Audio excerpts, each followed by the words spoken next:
예수님을 만난 다음에 변화받았습니다. 그렇죠? 그래서 하나님은 항상 사람을 통해서 일하신다고 그랬습니다. 사람을 통해서 역사하신다고 그랬습니다. 사람을 통해서 복을 주시는 것입니다. 그렇기 때문에 우리는 항상 좋은 만남을 위해서 기도해야 되는 것입니다. 그래서 감사하는 사람, 첫째는 긍정적인 사람, 적극적인 사람, 순종하는 사람, 헌신하는 사람, 충성하는 사람을 나도 만나기를 기도해야 되는 것이죠. 또 내가 그러한 사람이 돼야 될 줄로 믿습니다. 그래서 내가 함께하는 사람이, 내가 사귀는 사람이, 그렇죠? 내가 함께하는 교회 공동체 안에 있는 사람이, 내가 함께하는 동역자들이 정말로 복된 사람인가, 그렇죠? 복된 사람인가 먼저 생각해 보는 것입니다. 그리고 내가 복된 사람을 만났는가, 그 이전에 내가 복이 있는 사람인가 라고 한번 생각을 해보는 것입니다. 만약에 내 곁에 있는 사람이 복된 사람이면 나도 복을 받는 것이죠. 또 내가 복된 사람이라면 누군가에게 나눠줄 수 있는 복을 가지고 있는 것입니다. 큰 나무에 새들이 많이 깃들고 큰 나무는 그늘이 많기 때문에 사람들이 보인다고 했어요.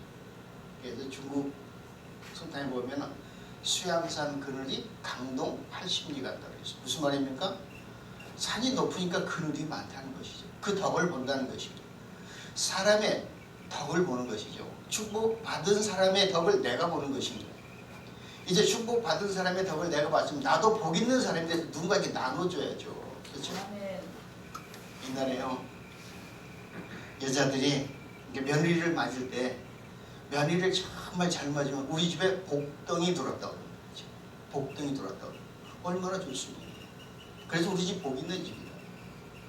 내가 복덩이가 된다면 얼마나 좋겠습니까? 하나님의 복덩이, 그렇죠? 누구한테든지 내가 하나님의 복덩이가 된다면 얼마나 좋겠습니까? 저 사람 곁에만 가면은 은혜가 충만해. 저 사람 곁에만 가면은 즐거움이 있어. 저 사람 곁에만 가면 행복이 있어. 이런 소리 들으면 얼마나 좋겠습니까?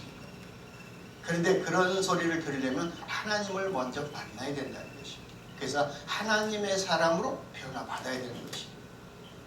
이러한 만남을 통해서 하나님께서는 우리에게 복 중에 복인 것이죠. 하나님을 만나는 것이 세상에 가장 그 어떤 복과도 복이라는 것입니다.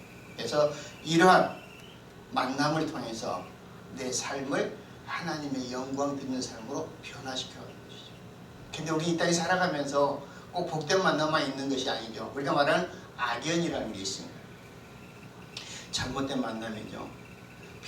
평생토록 좋지 않는 기억으로 남는 사람이 있어요. 저 사람은 내 인생에 정말로 만나지 말아야 될 사람, 함께하지 말아야 될 사람, 아름다운 인생으로 남긴 게 아니라 생각만 해도 싫은 사람이죠. 그래서 우리 뭐라니까 그 사람 생각하면 아주 밥맛이야 그러면 뭡니까? 밥맛이 없을 정도로 싫다는 것입니다. 만나는 것 자체가 싫다는 것입니다. 죽을 때까지 안 만났으면 좋겠다는 사람입니다. 속된 표현으로 아직 그 사람 생각만 해도 환멸을 느낀다는 것이죠. 이런 사람 만나는 것은 안 되겠죠. 좋은 만남은 서로가 서로를 이해해 주는 겁니다. 아시는 거죠? 좋은 만남은 서로가 서로를 이해하고 품어주고 함께하는 것입니다. 그래서 배려하는 마음에서 비롯되는 것이죠. 처음에는 그랬듯이 만남이 갈수록 정이 드는 것입니다. 사람은 자꾸 만나면 만날수록 정이 들어야 되는 것입니다. 만나면 만날수록 정이 드는 것이고 만나면 만날수록 행복해지는 것입니다. 그래서 뭐라 하면 그 전에 만나면 너무 시간 가지고 만나 헤어지면 금방 돌아서도 금방 보고 싶은 사람 있잖아요. 그렇죠?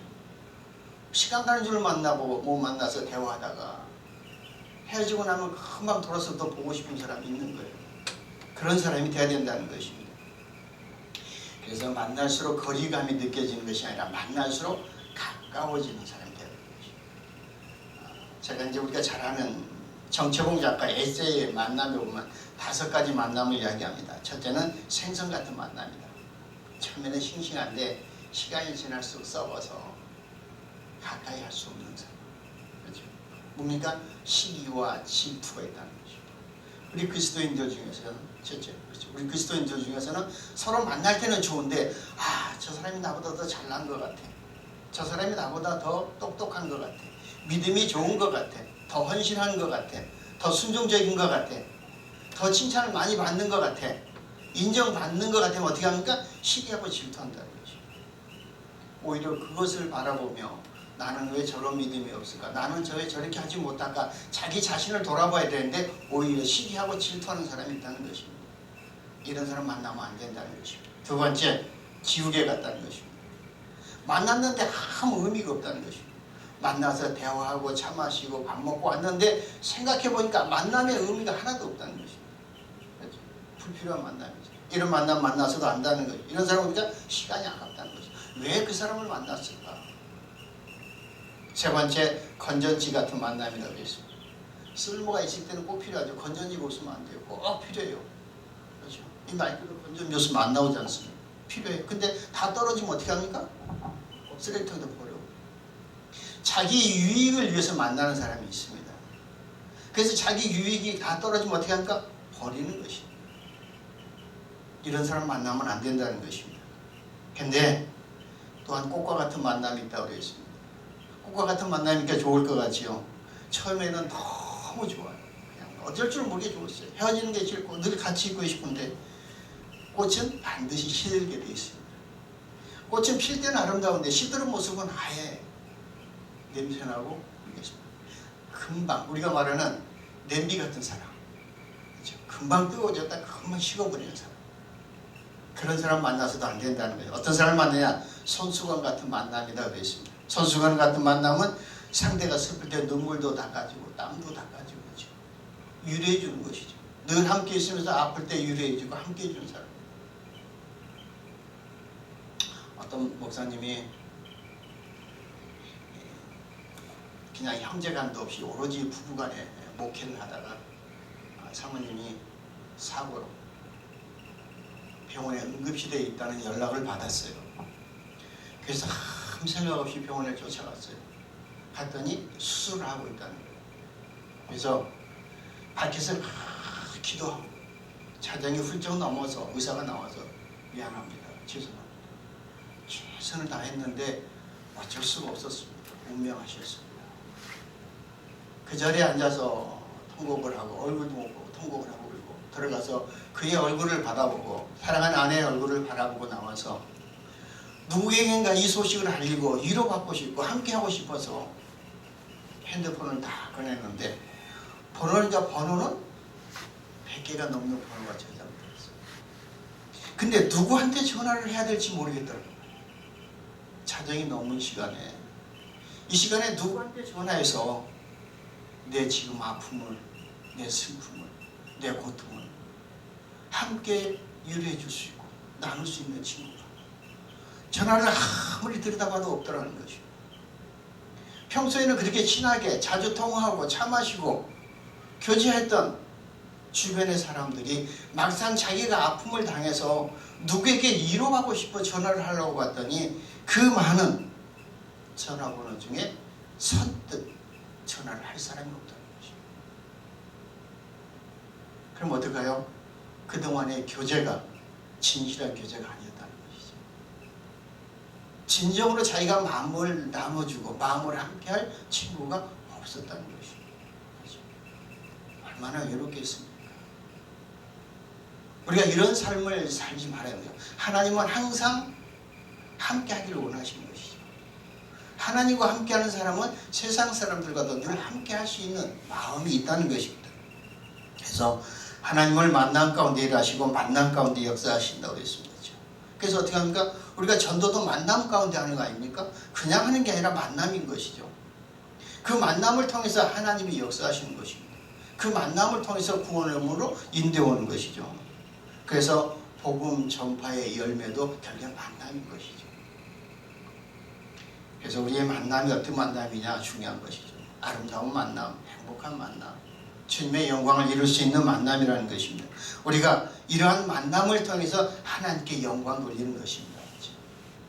저와 우리 대표장님과 우리 총괄본 부장님, 여기 계신 목사님 만남이지 않습니까? 오늘 이 만남이 오늘 한 번로 딱 끝나는 것이 아니라 복된 만남으로 이어져야 되는 것이죠. 그렇죠? 복된 만남으로 이어져야 된다는 거죠. 오늘 거기 가서 제가 한번 설교하고 왔으니까 그냥 끝 아니라 이 만남을 통해서 또 새로운 만남을 만들어 가야 되는 것이죠. 오늘 저와 여러분의 만남이 정말로 우리의 삶을 아름답게 바꿔가는 만남이 되어지기를 주님의 이름으로 축원합니다. 그래서 그냥 복된 만남의 욕심을 가지라는 것입니다. 욕심이죠.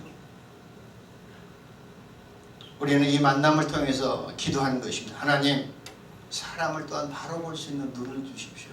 그렇죠? 내가 사람을 바로 볼 수 있는 눈이 있어야 그 사람과 나와의 만남이 복된 만남인지 잘못된 만남인지 아예 딱 차단을, 악연 같으면, 잘못된 만남 같으면 만나지 말아야죠. 그 사람을 만나서 내가 상처를 준다든가 내가 상처를 받을 만남이라면 만나지 말아야 되겠죠. 좋은 사람 만나서 복된 삶, 축복의 삶을 살아가야 될 줄로 믿습니다. 그래서 뭔가 사람과 사람이 만나면은 역사가 일어난다고 했습니다. 그렇죠? 사람과 사람이 만나면 역사를 이루어가는 것입니다. 그렇죠? 근데 사람과 하나님이 만나면 기적을 만드는 것입니다. 우리는 하나님과 먼저 만나서 기적의 역사를 이루어가는 사람이 되어야 되는 것입니다. 우리의 만남은 인생에서 최고의 축복이 되어야 됩니다. 그래서 하나님과 만남이 내 인생 최고의 축복이 되어야 되는 것입니다. 그래서 하나님을 만나면 세상과 인생이 통째로 바뀌는 것이죠. 그래서 뭔가 그래서 바뀌는 것만, 내 인생이 바뀌는 것입니다. 내 생각이 바뀌는 것입니다. 내 삶이 바뀌어지는 것입니다. 우리가 신앙생활하면서 정말로 삶이 복되고 행복하기를 원한다면 복된 만남을 사모하고 그 복된 만남을 이제부터 영원까지 이어가야 되는 것입니다. 세상 것은 다 놓친다 할지라도 하나님과의 만남은 절대로 놓쳐서는 안 된다는 것입니다. 우리는 세상적인 만남은 언젠가는 다 헤어지게 되어 있습니다. 하지만 하나님과의 만남은 이제부터 영원까지 가는 것입니다. 그래서 하나님을 절대로 놓쳐서는 안 된다는 것입니다. 또한 말씀을 듣는 것도 중요한 것이죠. 우리가 말씀을 듣는 것도 얼마나 중요한지 모릅니다. 말씀을 듣고 나서 그 말씀이 맞는 말씀이요, 한 말씀도 잘못된 말씀이 없다. 진실된 말씀이다. 생명의 말씀이다. 은혜의 말씀이다. 그 말씀을 듣고 아멘하고 그 말씀대로 살아가기를 노력해야 되는 것이죠. 사실 우리 그리스도인들은 하나님의 말씀을 받고 그 말씀대로 살아가려고 노력하는 자인 것이죠. 그렇게 변화되는 것입니다. 이렇게 믿음으로 자신의 뜻과 결실을 여러 사람에게 함께 나눠주는 겁니다. 내가 은혜 받고 내가 변화받고 그래서 어떻게 합니까? 내 삶을 세상 사람들에게 나눠주는 것입니다. 우리 삶은 이 만남을 통해서 결정되고 그래서 형성되어 가는 것이다 그랬습니다. 그러므로 무엇보다도 우리 모두 하나님이 꼭 가져야 될, 모든 사람이 꼭 가져야 될 중요한 만남, 그 중에서도 가장 중요한 만남은 제가 강조합니다. 하나님과의 만남이라는 것입니다. 우리는 예배 시간에 목사를 만나는 것이 아니고 장로를 만나는 것이 아니고 성도들 만나는 게 아닙니다. 하나님 만나러 오셨습니다. 예배를 통해서 하나님을 만나는 것입니다. 그래서 말씀을 통해서 하나님이 내게 주시는 말씀을 듣는 것입니다. 그래서 그 말씀에 아멘으로 화답하고 세상으로 나가서 하나님의 말씀을 실천하는 것입니다. 그래서 하나님을 만나면 인생이 바뀐다고 그랬습니다. 소망이 없던 인생이 생명을 구할 수 있는 능력의 사람이 된다고 그랬습니다. 환경도 사람도 문제도 여전히 그대로일지라도 내가 바뀌니까 내 마음이 천국이 되는 것입니다. 내가 예배 한번 드렸다고 해서 내 환경이 바뀌는 거 아닙니다. 내 인생이 바뀌는 건 아니잖아요. 그렇죠? 환경도 그대로고 내 인생도 그대로고 내 삶도 그대로고 근데 뭐가 바뀌었습니까? 내 마음이 바뀐 겁니다. 그래서 내 마음이 천국이 되는 것입니다. 그런 사람에게 영원한 생명이 흘러간다는 것입니다. 그러니까 환경 때문에 사람 때문에 문제가 돼서 넘어지는 것이 아니라 결국 내 마음이라는 것이죠. 내가 환경 때문에 넘어졌어, 사람 때문에 넘어졌어, 이것이 문제가 아니라 내가 어떠한 마음으로 어떠한 믿음으로 살아가느냐가 중요한 것입니다. 우리는 어려운 환경일수록 더 주님을 붙들고 더 주님께 가까이 가야 되는 것이죠. 이제는 환경과 상관없이 세상에서 가장 행복한 사람이 되는 방법, 하나님을 만났다는 것입니다. 하나님을 만나니까 환경과는 필요 없다는 것입니다. 내 주변에 어떤 것과는 필요가 없다는 것입니다. 구원의 하나님이 언제나 나와 함께 하시기 때문에 하나님을 만나면 내 인생은 멋진 인생으로 바뀌게 되어 있다는 것입니다. 그래서 사람이 하나님을 만나게 될 때 비로소 한계 있는, 그렇죠? 이 땅에서의 한계 있는 삶이 무한한 영원한 삶으로 변화받는 것입니다. 그래서 하나님께서 우리가 함께 하신다는 거, 그 놀라운 삶의 변화를 내가 실천하는 삶을 오늘 성경 말씀이 말하는 것입니다. 사실 하나님을 만나서 변화받으니까 오늘 본문 말씀처럼 살아갈 수 있는 것입니다. 하나님을 만나 변화받지 못한 사람은 이렇게 살아갈 수가 없다는 것입니다. 우리 인간들은 무한한 사랑하셔서 도와주시고 보호해주시고 인도해주시고 구원해주신 그 하나님을 만나고 보니까 은혜로다 하는 것입니다.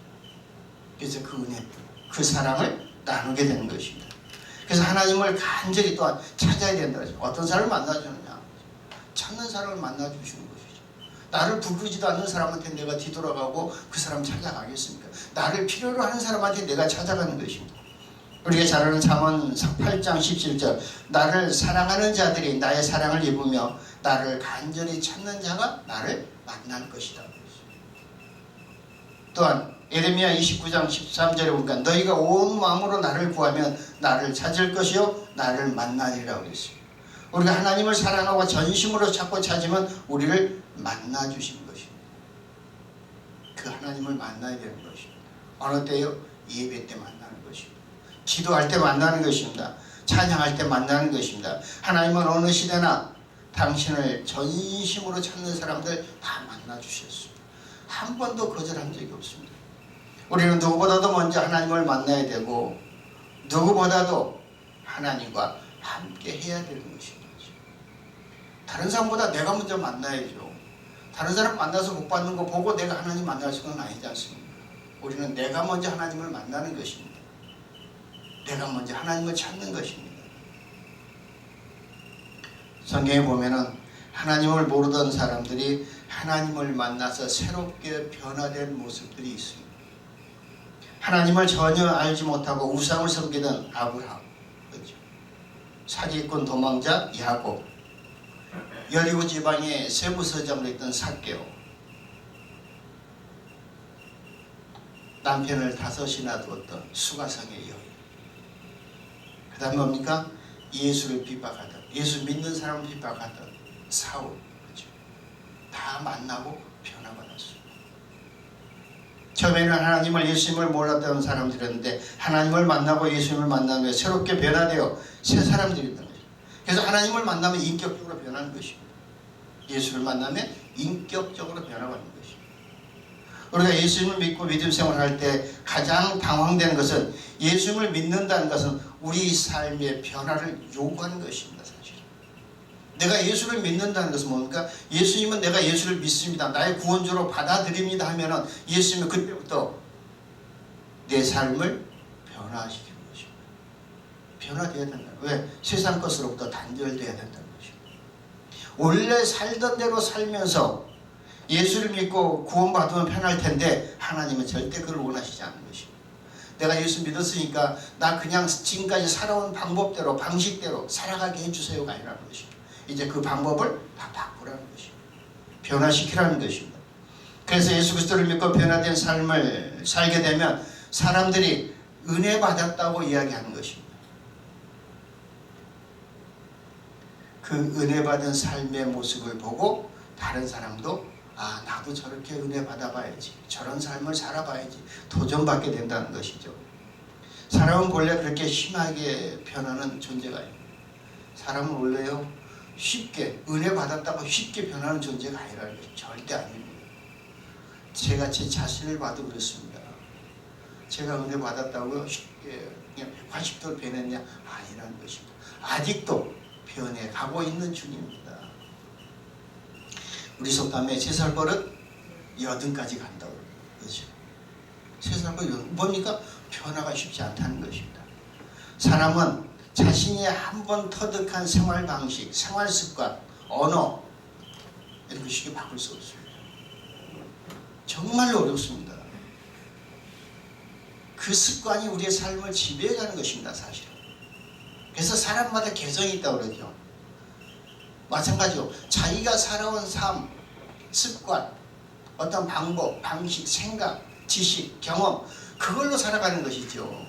그렇게 살아왔던 삶을 하나님이 한 번에 딱 끊으라는 것입니다. 너 그렇게 살아서는 안 돼. 지금까지 그렇게 살아왔으니까 지금은 내 방법대로 바꿔 하는 것입니다. 사람의 행동의 40%는 그냥 습관에 의한 것이라고. 습관이 얼마나 무서운지 몰라요. 제가 우리 사택에서 시설에서 교회까지 차로 한 5분 걸려요. 그래서 사택에서 교회를 거쳐서 이렇게 시내를 나가게 돼요. 일 보러 가려면 항상 그렇게 돼요. 근데 교회 가야지 하고 차를 끌고 나와요. 나오다가 무심코 교회를 지나치고 그냥 가요. 그러다가 내가 교회 가야 되는데 왜 이렇게 오지? 어떨 때는 시내에 나와야 되는데 그냥 교회로 들어가요. 마당으로. 내가 왜 교회로 들어오지? 무심결에 내 생각 속에는 교회가 있고 무심결에 그냥 밖으로 가고, 어떨 때는 우리 성도님을 태우고 내가 그냥 사택 그냥 가버려요. 집으로 태워줘야 되는데. 그럼 뒤에 다시 와요. 목사님 지금 어디 가시는 거예요? 그래요. 그럼 그때 아차 모시다 드려야지 다시 차 돌려가. 이 습관이라는 건 굉장히 무섭습니다. 이걸 고치는데 쉽겠냐는 것이 절대 어렵다는 것이죠. 예수님을 믿는다고 해서 우리의 삶이, 우리의 습관이 하루아침에 변화되는 것은 아닙니다. 그렇죠? 이것은 지극히 상식적인 거예요. 그래서 세상 사람들이 볼 때 그런 거예요. 예수 믿는 사람들이, 교회 다니는 사람들이 왜 저래? 왜 그럴까요? 온전히 변화받지를 못했다는 것이죠. 세상 습관 그대로 가지고 있습니다. 변화되는 모습이 조금씩이라도 보인다 하면 어떻게 하면 역시 다르구나 할 텐데, 예수 믿기 전이나 믿는 후나 똑같은데, 너나 나나 똑같은데 소리가 왜 나올까요? 변화받기가 그렇게 어렵다는 것입니다. 예배당 안에서는 아멘하고 은혜 받고 막 찬양하고 기쁘고 좋은데 예배당 보면 밖에 나가면 다 까먹고 그냥 세상 사람으로 가버리는 것입니다.